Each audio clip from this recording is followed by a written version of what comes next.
আমি নিজে প্রথমত খুব সারপ্রাইজ যে এটা নিয়ে এত বড় একটা নিউজ হয়েছে। এই কারণে আমি বলছি যে আমাদের টিম থেকে কিন্তু বলা হয়েছে প্লেয়ারদের যে আমাদের আগামী 5 দিনে কোনো ম্যাচ নেই, কোনো প্র্যাকটিস সেশন নেই, এই জন্য 3 দিনের জন্য ছুটি ঘোষণা করা হয়েছিল।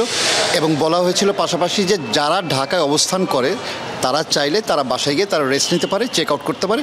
এবং আমরা ফেব্রুয়ারির 1 তারিখে আমরা ডেট দিয়েছি, তোমরা চাইলে তোমরা ফেব্রুয়ারিতে 1 তারিখে চেক ইন করতে পারো। আর রাদার দেন আমাদের ঢাকার বাইরের যারা প্লেয়ার আছে, এরকম অনেক প্লেয়ার আছেন যারা রাজশাহীর 5 জন আছেন, সাতক্ষীরার 1 জন আছেন, রংপুরের 1 জন আছেন, কক্সবাজারের 1 জন আছেন। তারা কিন্তু সকলে হোটেলে অবস্থান করছেন, তারা কিন্তু যায়নি বিকজ তারা ঢাকায় তাদের বাসস্থান ব্যবস্থা নেই, এই কারণে তারা হোটেলেই আছেন। পাশাপাশি বিদেশি প্লেয়াররাও কিন্তু হোটেলেই আছেন। শুধু যারা ঢাকায় অবস্থান করেন তাদের জন্য এটা একটা ছুটির ঘোষণা করা হয়েছে। যেহেতু 3 দিনের ছুটি আছে, আপনারা চাইলে বাসায় গিয়ে আপনারা রেস্ট নিতে পারেন। আমাদের কমপ্লিট মেসেজটা ছিল প্লেয়ারদের উদ্দেশ্যে এটাই, টিম ম্যানেজমেন্ট থেকে। কিন্তু বাট যখনই দেখলাম যে না, সকাল থেকে নিউজ হচ্ছে যে না, রাজশাহী টিমের প্লেয়ারদেরকে হোটেল ত্যাগ করতে বলা হয়েছে, জিনিসটা এরকম না। অ্যাকচুয়ালি আমি যেভাবে বললাম, আমাদের সুন্দরভাবে গুছিয়ে বলা হয়েছিল প্লেয়ারদের, এবং প্লেয়াররা সেটা মেনেও নিয়েছে। ঢাকায় অবস্থানরত যে প্লেয়ারগুলোর মধ্যে আছে, ইভেন আমি নিজে আমি হোটেল আজকে চেক আউট করেছি। এবং প্লেয়ারদের মধ্যে আছেন জিশান আলম আছেন, বিজয় আছেন, যারা আপনার বাসায় থাকবেন বলে আমাকে জানিয়েছেন, এবং তারা বাসায় গিয়েছেন। তো হোটেল ছাড়েনি, কিন্তু তার বাসায় গিয়েছে। তবে ভাই যেটা হচ্ছে যে বিপিএল আগে আপনি অনেকবার বিভিন্ন দায়িত্বে ছিলেন, এবার আসছে দলটার কোনো অভিজ্ঞতা আপনার অন্য কোনো টিমের হয়েছে কিনা? পেমেন্ট বাকি, চেক বাউন্স, এবার হোটেল ছাড়ানো যে ধরনের নিজের অভিজ্ঞতা আপনার আগে কখনো হয়েছে কি? এর আগে আমার একটা বিপিএল করার সুযোগ হয়েছিল, ঢাকা ডোমিনেটার্স ম্যানেজার ছিলাম। সেখানেও আপনার পেমেন্ট ইস্যুটা ছিল, সবসময় ছিল। হয়তো একটু দেরি হয়েছে, পেমেন্ট দিতে দেরি হয়েছে বা চেক বাউন্স হয়েছে, এরকম হয়েছে। কিন্তু বাট আমাদের এখন যে পরিস্থিতি দাঁড়িয়ে আছে, আপনারা সকলেই জানেন যে ইতিপূর্বে কিন্তু অনেকগুলো নিউজ হয়েছে যে না, আমাদের পেমেন্ট নিয়ে সমস্যা হচ্ছে। It's true. এবং আমাদের প্লেয়ারদের সাথে মালিকপক্ষের যে কথাবার্তাটা, লেটেস্ট যে কথাবার্তাটা হয়েছে, এবং খেলার আগের দিন তিনি বলেছেন যে পেমেন্টগুলো ক্লিয়ার করবেন, এবং প্লেয়াররা আশ্বস্ত হয়েছেন। এবং গতকালকে কিন্তু আমাদের যে বকেয়া যে আপনার ডেইলি অ্যালাউন্সগুলো ছিল, সব সম্পূর্ণ পরিশোধ হয়েছে, টিম সাপোর্টিং স্টাফ থেকে শুরু করে খেলোয়াড়দের। এবং এখন যেরকম আমাদের পরিবেশ আমার কাছে মনে হয় যে বিরাজ করছে, এক্স্যাক্টলি এই পরিবেশটাই থাকা উচিত ছিল, কিন্তু যেটা হয়নি। কিন্তু বাট আমরা শুকর আলহামদুলিল্লাহ যে আমরা এই পর্যায়ে এসে আমরা জিনিসটা আমরা সুন্দরভাবে ভালোভাবে একটা গোছানো একটা জিনিস করতে পেরেছি। আপনি বললেন যে আপনার পূর্ব অভিজ্ঞতা তো হচ্ছে এই পেমেন্ট ইস্যু নিয়ে ছিল, কিন্তু আপনার কাছে মনে হয় যে রাজশাহীর ব্যাপারটা একটু বেশি সামনে চলে এসেছে, যেটা উচিত ছিল না? রাজশাহী এর আগেও আমি যেটা বললাম যে আমার পূর্ব অভিজ্ঞতা থেকে বলছি, এর থেকেও বেশি বড় অভিজ্ঞতা ছিল ঢাকা ডোমিনেটার্স। একটু বেশি সামনে চলে এসেছে, কিন্তু যতটুকু না হয়েছে তার থেকে বেশি একটু সামনে চলে এসেছে। কিন্তু বাট ইটস ট্রু যে পেমেন্ট যে একেবারেই হয়নি তা কিন্তু নয়। 25% যেটা যে ডেটে করার কথা ছিল, সেখান থেকে 10 দিন পিছিয়েছে, এবং 10 দিন পরে কিন্তু 25% পেমেন্টটা হয়েছে। এবং তারপরের পেমেন্টটা যেটা করার কথা ছিল সেটাও একটু ডিলে হয়েছে, এবং সেটা আপনার ম্যানেজমেন্ট, আপনার টিম ওনার যারা ছিলেন, প্লেয়ারদের আশ্বস্ত করেছেন যে ম্যাচের আগে তারা দিয়ে দিবেন। তো এই সমস্ত জিনিস কিন্তু টিমের ভিতরে কিন্তু সব কিছুই ঠিক আছে, কিন্তু বাট ইটস ভেরি সারপ্রাইজিং যে আমাদের গ্রুপ মেসেজগুলো এইগুলো লিক আউট হয়ে যাচ্ছে। দ্যাট ইজ ভেরি এম্বারেসিং এটা আমাদের জন্য। কিন্তু বাট আই ডোন্ট নো এটা কে করছে বা কারা করছে, কিন্তু ইটস ভেরি এম্বারেসিং যে কোনো টিমের জন্যই। এটা নিয়ে কি টিম থেকে কোনো পদক্ষেপ নেওয়া হচ্ছে কিনা? আপাতত এখনও কোনো কিছু বলিনি, কিন্তু আমরা যখন একত্রিত হব আমি অবশ্যই এটা নিয়ে তো আমরা আলাপ আলোচনা করবোই যে এই মেসেজগুলো অন্তপক্ষে লিক আউট হওয়ার কথা না, যেহেতু এটা আমাদের একান্তই ব্যক্তিগত একটা গ্রুপ, এবং এই গ্রুপের মেসেজগুলো একেবারে হুবহু কপি হয়ে যাচ্ছে মিডিয়ার কাছে। এটা it's very embarrassing for us. এখন যে অবস্থানে দাঁড়িয়েছে 25% তো পেয়েছে, এখন বাকি টাকার ক্ষেত্রে আমরা নানান রকম কথাবার্তা গসিপ শুনতে পাচ্ছি। কেউ বলছে গাড়ি বন্ধ রাখতে হবে, কেউ বলছে ফ্ল্যাট বিক্রি করে তারপরে দিবে। এক্স্যাক্টলি আপনি টিম ম্যানেজার হিসাবে কী বলবেন যে পরবর্তী ধাপটা কী হতে পারছে?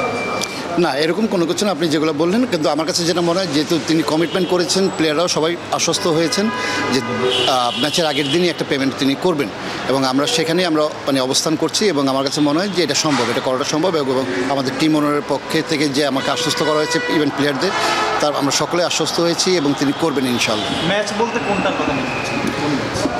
আমাদের 3 তারিখে যদি আমরা কোয়ালিফাই করি, 3 তারিখে ম্যাচ, এবং ম্যাচের আগেই সেটা পরিশোধ করার কথা। তো আমরা সেই অপেক্ষায় আছি, কিন্তু আমি বিশ্বাস করি যে এটা সম্ভব এবং তিনি পেমেন্টটা করবেন। তবে ভাই যেটা হচ্ছে যে এই বললেন প্লেয়ারদের 25% দিয়েছে, আপনি এই পর্যন্ত 1% টাকা পান নাই। এখন যখন আপনি কোচ সে একটা ম্যানেজিং পার্টে থাকবেন, টাকা পাবেন, তখন আপনার জন্য কাজ করা কতটা কঠিন হবে, এটা আদৌ হওয়া উচিত ছিল কিনা? না, আপনি হয়তো টিমের একটা পার্ট, কিন্তু আপনি এখন পর্যন্ত 1% অ্যামাউন্ট পান না বিপিএল শেষের দিকে। আমি আসলে অ্যাকচুয়ালি এটা নিয়ে খুব বেশি ওয়ারিড না, বিকজ এটা কিন্তু আমার শুধু একটা মাসের জন্য আমি কাজ করতে এসেছি এখানে। এমন নয় যে এটা আমি না পেলে আমার খুব বড় একটা ক্ষতি হয়ে যাবে, সে তেমনও কিছু নয়। আমি বিসিবির হয়ে কাজ করি এবং সেখান থেকে একটা হ্যান্ডসাম স্যালারিও পাচ্ছি। তো আলহামদুলিল্লাহ যেটা পাচ্ছি বিসিবি থেকে, সেটা দিয়ে আমার সব কিছু হয়ে যায়।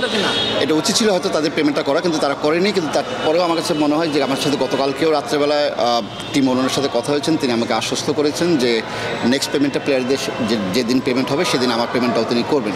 তো আমিও সেই আশায় আছি। ভাই যা কিছুই হলো এই বিপিএলে রাজশাহীকে কেন্দ্র করে কিংবা বাইরে অন্যান্য ফ্র্যাঞ্চাইজি মালিকরাও হচ্ছে বিদ্রুপ মন্তব্য করেছে ন্যাশনাল টিমের প্লেয়ার নিয়েও। সব কিছু মিলিয়ে এবারে বিপিএলে যে ভাবমূর্তিটা ক্ষুণ্ণ হলো, আপনি একজন এক্স বাংলাদেশ ন্যাশনাল টিমের ক্রিকেটার হিসেবে আপনার কাছে কী মনে হচ্ছে, কী ধরনের কি? আমি ভাবমূর্তি বিপিএলে ক্ষুণ্ণ হয়েছে আমি সেটা বলবো না, বরঞ্চ অন্যান্য বিপিএলের থেকে কিন্তু এবার একটা পজিটিভ জিনিস ছিল, মাঠে দর্শকের পরিমাণ ছিল অনেক বেশি।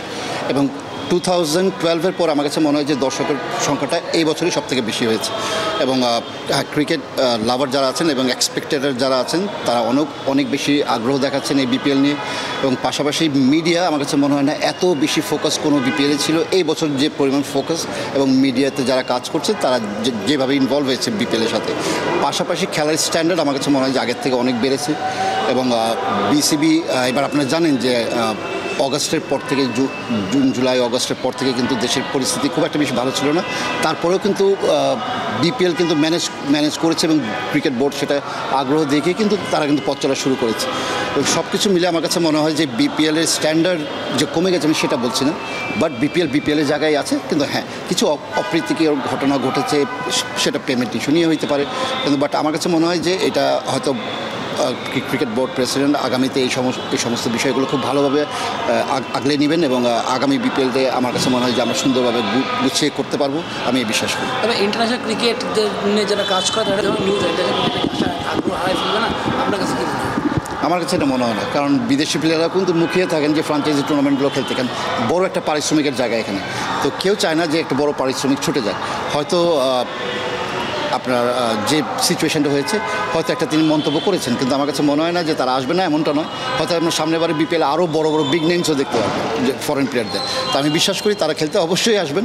এখানে পারিশ্রমিক একটা বড় অঙ্কের একটা টাকা যেখানে তারা পান, অবশ্যই আসবেন তারা খেলতে। এবার আপনাদের টিমের পারফরমেন্স নিয়ে কথা বলি। মাঠের বাইরে অনেক ধরনের কথা হলো, মাঠে কিন্তু রাজশাহী তাদের সেরা ফলটা পাচ্ছে। আর যারা একদম আনডিবেটেবল ছিল ওই টিমকে টানার পর 2 ম্যাচে হারিয়ে এখন আপনাদের একটা শক্ত অবস্থান আছে, ব্যাটে বলে মিললে আপনারা কোয়ালিফাইও খেলবেন। টিমকে নিয়ে কেমন ভাবছেন আর প্রত্যাশাটা কি? অসাধারণ ক্রিকেট খেলেছে আমার কাছে মনে হয় আমার দল। আপনি যদি আমার দলের পারফরমেন্স এবং আমার দলের বাইরের যে আলোচনার বিষয়গুলো দুটো পাল্লায় রাখেন, আমার কাছে মনে হয় পারফরমেন্সের পাল্লাটাই বেশি ভারী হবে, টু বি অনেস্ট। এবং প্লেয়াররা আমার কাছে মনে হয় অসাধারণ ক্রিকেট খেলে যাচ্ছেন, specially Taskin Ahmed leading wicket taker এবং বিপিএলের ইতিহাসে সর্বোচ্চ উইকেট সংগ্রহকারক তিনি। পাশাপাশি বিজয়ের নামও বলতে এনামূল হক বিজয় সেকেন্ড হাইস্ট স্কোরার এই বিপিএল এখন পর্যন্ত। তো এই ধরনের প্লেয়াররা যখন থাকে দলের পারফরমেন্স করে, অন্যান্য যারা ইয়াংস্টার আছেন তারাও কিন্তু উজ্জীবিত হন। পাশাপাশি ইয়াসির আলী রাব্বি ভালো খেলছেন, রয়্যাল বার্ন আমার প্রতিটা ম্যাচে ভালো খেলে যাচ্ছেন। তো সকলের আমার কাছে মনে হয় যে কন্ট্রিবিউশনের কারণেই কিন্তু টিমটা পারফর্ম করেছে এবং ভালো ক্রিকেট খেলছি এবং আমরা এই পর্যন্ত আমরা প্লে অফের জায়গা থেকে আমরা উপনীত হয়েছি because of only for performance. এবং লাস্ট 3 ম্যাচ আউটস্ট্যান্ডিং, ছেলেরা যেভাবে খেলেছে আমার কাছে মনে হয় যে 100% আমরা বলি যে সবসময় 100% দেওয়ার চেষ্টাটা করো। আমার কাছে মনে হয় লাস্ট 3 ম্যাচ 120% তারা নিজেকে উজাড় করে দিয়েছে এবং এই কারণে সম্ভব হয়েছে। আমার মনে হয় লাস্ট সবার মনে হয় তেমন প্রশ্ন নেই, একটা লাস্ট প্রশ্ন। আপনি যে প্রতিশ্রুতির কথা বলা হচ্ছে যে 3 তারিখ আপনার প্লে অফে এখনও উঠেন নাই, তারপরও উঠে গেছেন অনেকটু, যদি 3 তারিখে পারিশ্রমিক না পায় তখন কী হবে? দেখুন, আমরা এখনও কোনো সিদ্ধান্ত নিইনি, কিন্তু বাট আমি বিশ্বাস করি যে যেহেতু তিনি কমিটমেন্ট করেছেন, অনেক কমিটমেন্ট হয়তো তিনি রাখতে পারেননি, কিন্তু বাট ডিলে হয়েছে। কমিটমেন্ট তিনি রেখেছেন কিন্তু বাট ডিলে হয়েছে। যদি একটু ডিলে হয়ও এই পর্যায়ে এসে আমার কাছে মনে হয় না সেটা হওয়া সম্ভব। এবং আমি যতটুকু আশ্বস্ত হয়েছি এবং যেভাবে তিনি কাজ গুছানোর চেষ্টা করছেন আমাদের টিম ওনার, অবশ্যই দিয়ে দেবেন আশা করি। ভাইয়া লাস্ট একটা কোয়েশ্চেন।